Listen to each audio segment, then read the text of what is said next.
हल्की हल्की ठंडी हवाओं में धोती कुर्ता पहने गणेश रिक्शे में फटे पुराने कपड़े की मोटरी और कुछ गुदरिया लेकर उन्हें गली मोहल्लों में बेच रहा है। आओ आओ, फटे पुराने कपड़ों से गुदरी कालीन बनवाओ। तभी मोहल्ले की एक औरत अपने हाथ में फटे पुराने कपड़े की मोटरी लेकर, सुनिए भाई साहब, ये कुछ फटे पुराने कपड़े हैं, इन्हें आप ले जाइए और इनकी दरी बनाकर मुझे दे दीजिएगा। अब गणेश उन फटे पुराने कपड़ों को तराजू में तौलता है। जी, ये तो करीबन 4 से 5 किलो है और दरी करीबन 10 किलो के बराबर बनती है।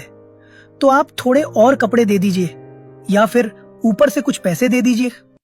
ठीक है, ये पकड़िए 300 रुपए। दूसरी तरफ गणेश की 25 साल की बेटी शिखा, माँ, पापा कब आएंगे फटे पुराने कपड़ों की मोटरी लेकर? मुझे उनमें से कपड़े छाटने हैं, कल मेरी सहेली का जन्मदिन है। अरे बेटी, तेरे पिता आते ही होंगे, थोड़ा सब्र कर। लक्ष्मी इतना बोलती है कि इतने में गणेश सर पर कपड़ों के मोटरी लेकर घर में घुसता है। शिखा खुश होकर, पिताजी आप आ गए, मैं आपका ही इंतजार कर रही थी। लाइए फटाफट अपने फटे पुराने कपड़ों की मोटरी दीजिए। ठीक है बेटा, ये ले मोटरी। अब शिखा फटाफट मोटरी खोलती है और फटे पुराने कपड़ों में से अपने लिए कपड़े तलाश करने लगती है, लेकिन उसे कोई भी कपड़ा पसंद नहीं आता। ये क्या पिताजी, इसमें तो आज कोई भी ड्रेस अच्छी नहीं है, सारे कपड़े बेकार है।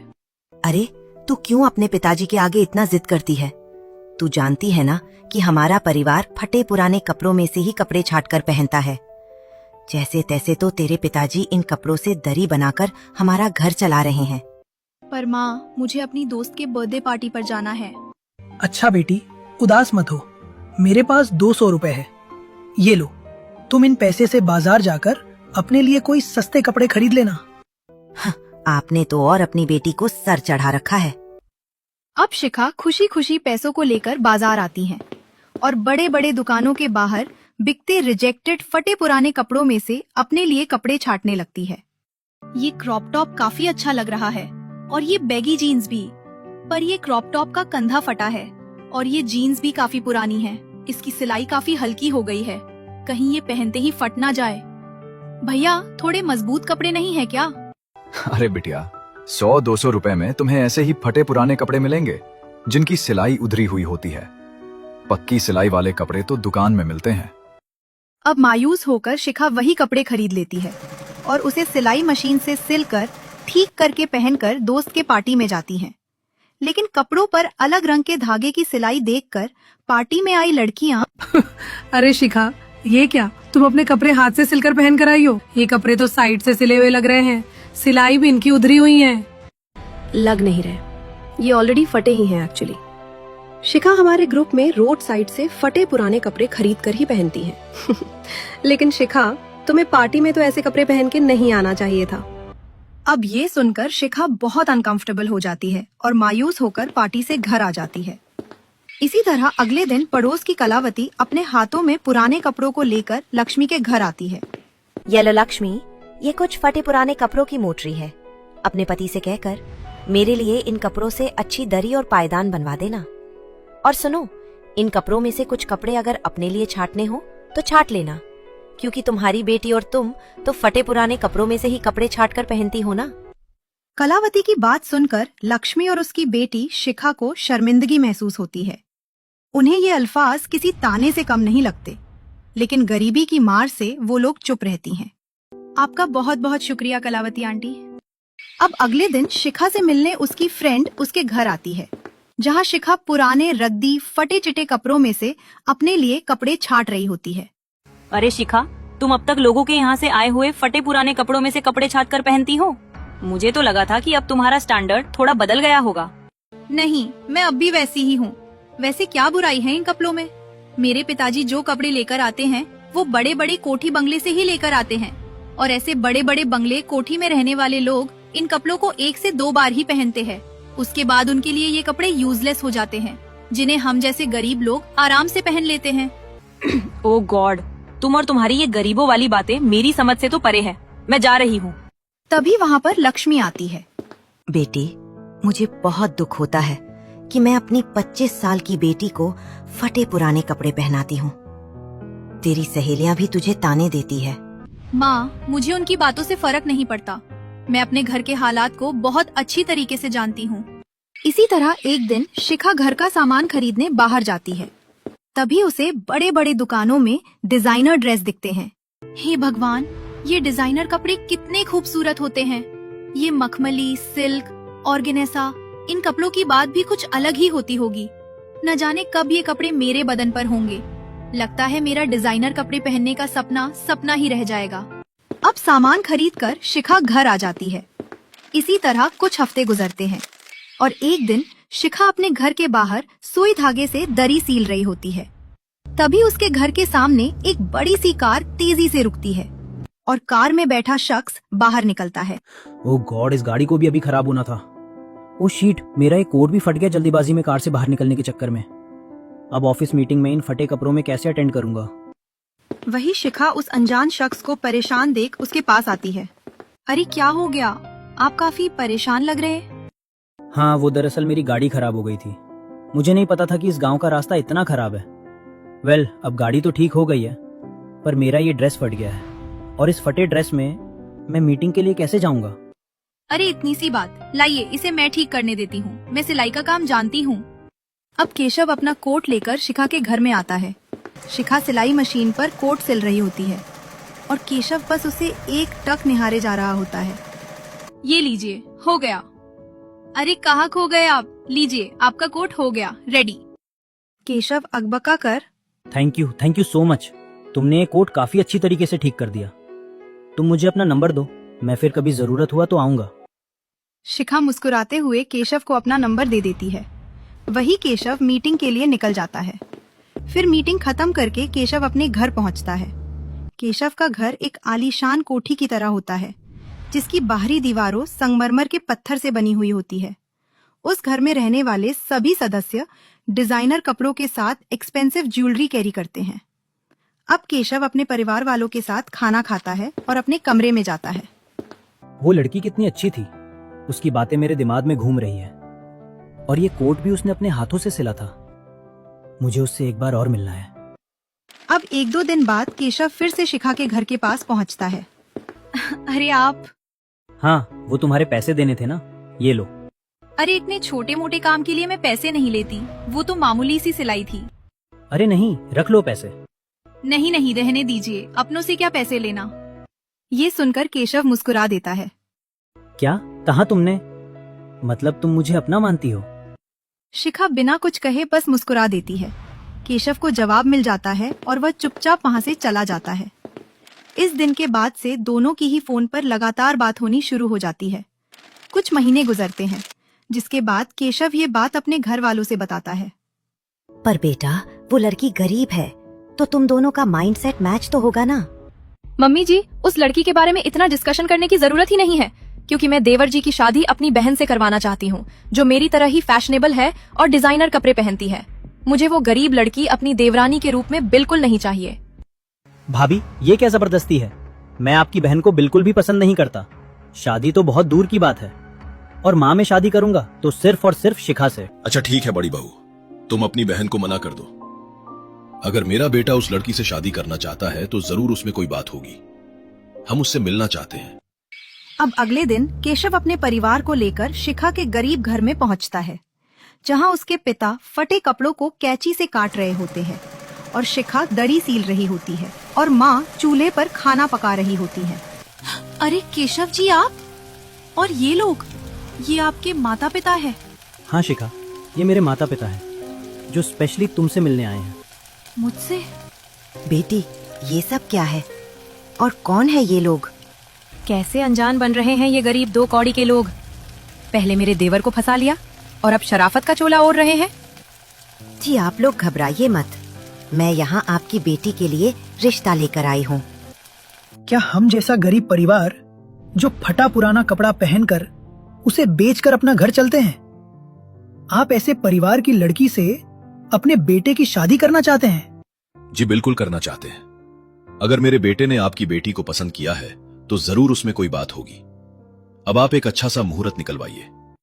अरे मैं तो आप लोगों का शुक्र अदा करती हूँ, जो आप मेरी गरीब बेटी को अपने घर की बहू बनाना चाहते हैं। अब 3 से 4 हफ्ते गुजरते हैं और शिखा पूरी विधि विधान के साथ शादी करके अपने ससुराल आती है। शिखा कलश गिराकर घर के अंदर प्रवेश करती है। तभी उसकी जेठानी की बेटी उसके लहंगे को पकड़कर, छोटी चाची आप बहुत प्यारी लग रही हो। तभी स्नेहा उसके हाथ को खींचकर, मीनू चुपचाप से इधर आओ और अपनी छोटी चाची के कपड़े छूना बंद करो।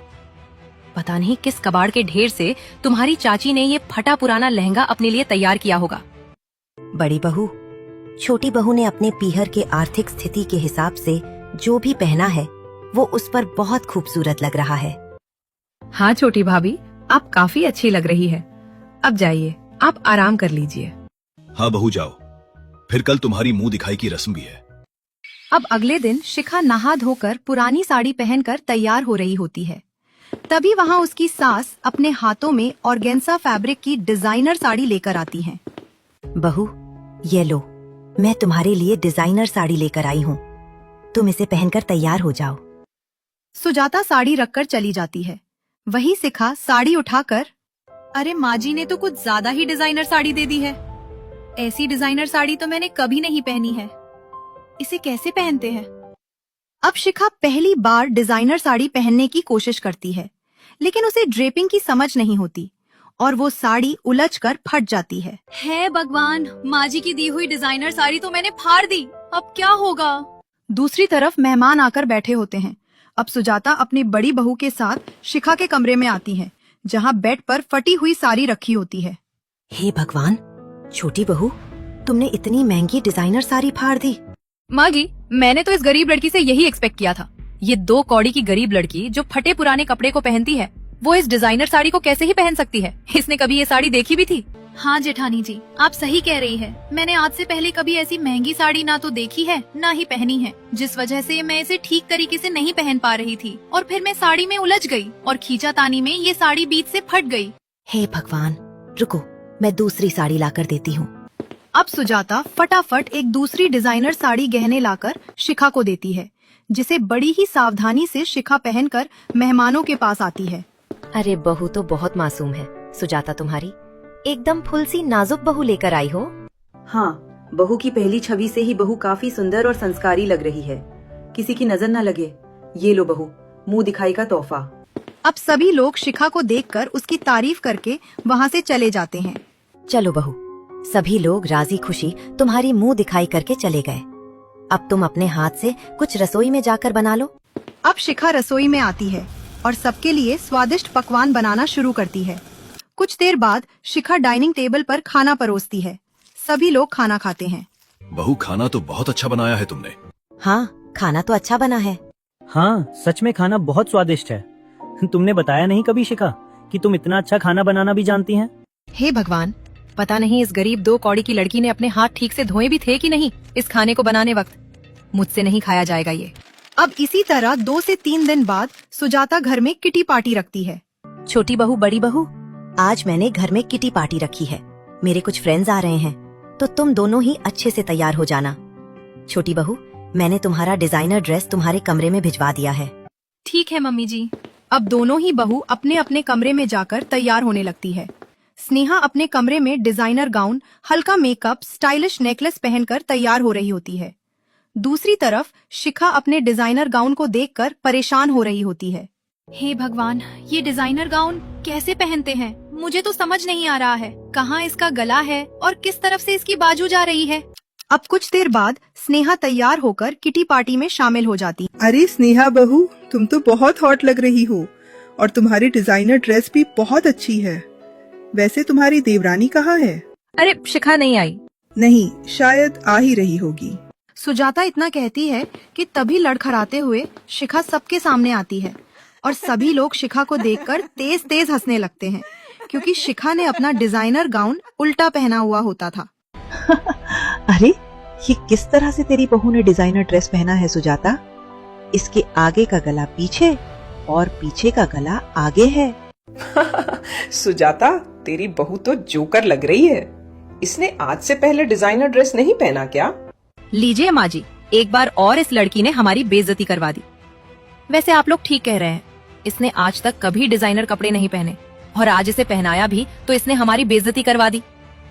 वेल देवरानी जी, जाइए इसे चेंज कर लीजिए। हाँ, तुम अपनी बहू का ड्रेस ठीक करवाओ। ये पार्टी हम कभी और करेंगे।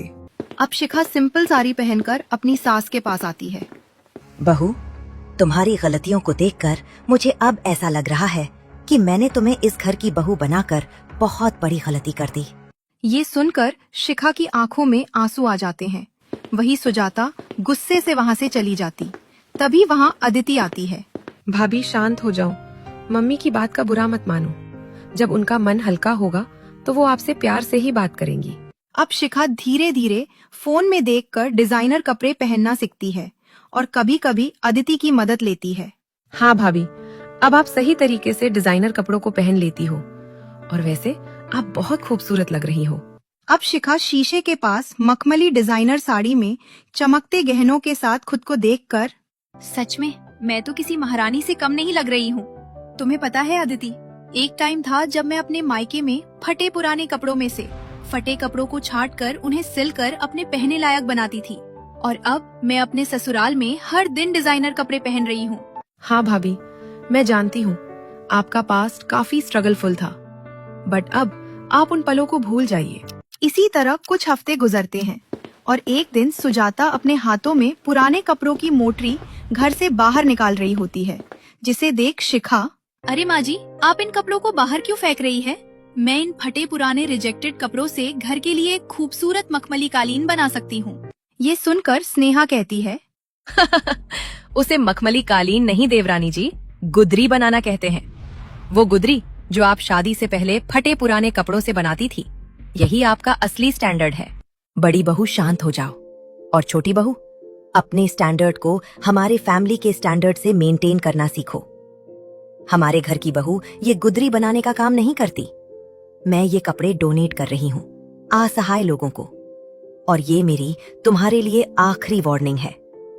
अगली बार तुमने मेरे स्टैंडर्ड से हटके कुछ भी करने की कोशिश की तो मुझसे बुरा कोई नहीं होगा। ये सुनकर शिखा सहम जाती है और इस दिन के बाद से शिखा अपने मायके की हर एक आदत को भुला देती है और अब वह अपनी सास के साथ बैठना, शॉपिंग करना, डिजाइनर कपड़े पहनना, घूमना फिरना शुरू करती है और धीरे धीरे अपने आप को पूरी तरीके से बदल लेती है। बहू, अब तुम बिल्कुल मेरे स्टैंडर्ड की लग रही हो। अब रात को कमरे में केशव भी शिखा से कहता है, शिखा, तुम्हारी पर्सनालिटी अब बिल्कुल बदल चुकी है। Now you are looking gorgeous. Keshav ji, आपको पता नहीं है यहाँ तक पहुँचने के लिए मुझे कितनी बेइज्जती का सामना करना पड़ा है। माँ जी का कितना गुस्सा सहा है मैंने, जेठानी जी के ताने भी। जो भी हो शिखा, उस चीज से तुम्हारे अंदर बदलाव तो आया ना। वही स्नेहा अब तक अपनी देवरानी से चिढ़ती रहती है। तभी एक दिन स्नेहा को एक पार्टी में जाना होता है और वह बेड पर एक डिजाइनर ड्रेस निकालकर नहाने जाती है। इतने में उसकी छोटी बेटी मीनू कैंची से खेलते खेलते अपनी माँ की डिजाइनर ड्रेस बीच से काट देती है। स्नेहा नहा के बाहर आती है और बेड पर अपने ड्रेस को 2 टुकड़ों में देखकर, ओ माय गॉड मीनू, तुमने मेरी ड्रेस कैंची से काट दी। तुम पागल हो क्या? अब मैं अपनी फ्रेंड की पार्टी में क्या पहनूंगी? सॉरी मम्मी, गलती से हो गया। तभी कमरे में शिखा आती है और शिखा बेड पर फटी ड्रेस देख लेती है। अरे जेठानी जी, आपकी तो ड्रेस फट गई है। हाँ, मुझे पता है। अब मैं क्या पहनूं? आज की पार्टी में सब इस तरह की ड्रेस ही पहनकर आने वाले थे। इस वक्त तो अब ऐसी ड्रेस अरेंज भी नहीं होगी। लाइए, मैं इसे ठीक कर देती हूँ। मैं सिलाई का काम जानती हूँ। अब शिखा बिना देरी किए सिलाई मशीन से स्नेहा की डिजाइनर ड्रेस सिलकर ठीक कर देती है और स्नेहा उसी डिजाइनर ड्रेस को पहनकर अपनी पार्टी अटेंड करती है। पार्टी में आए गेस्ट स्नेहा की ड्रेस देखकर, स्नेहा, तुम तो इस ड्रेस में बहुत गॉर्जियस लग रही हो और ये साइड फिटिंग तो कमाल लग रही है। हाँ सच में, इस पूरे पार्टी में तुम्हारी डिजाइनर ड्रेस ही हाईलाइट हो रही है। Thank you so much. हे भगवान, आज मेरी देवरानी की वजह से मेरी ये कीमती डिजाइनर ड्रेस ठीक हो पाई है और पार्टी में सब मेरी तारीफ भी उन्हीं की वजह से कर रहे हैं। अब स्नेहा पार्टी से आकर फौरन शिखा को गले लगाती है। Shikha, Shikha, you are a really nice person. मुझे माफ कर दो, मैंने तुम्हारे साथ बहुत बदतमीजी की है, लेकिन आज तुम्हारी वजह से पार्टी में सब मेरी तारीफ कर रहे थे। अरे ये तो बहुत अच्छी बात है। और रही आपकी पुरानी बातें, तो मैंने उन्हें कभी दिल से नहीं लगाया जेठानी जी। अब इस दिन के बाद से स्नेहा भी शिखा को पसंद करने लगती है और अब वह उसके साथ ही चिल करती है, डिजाइनर कपड़ों की शॉपिंग करती है और उसके साथ ढेर सारा टाइम स्पेंड करती है।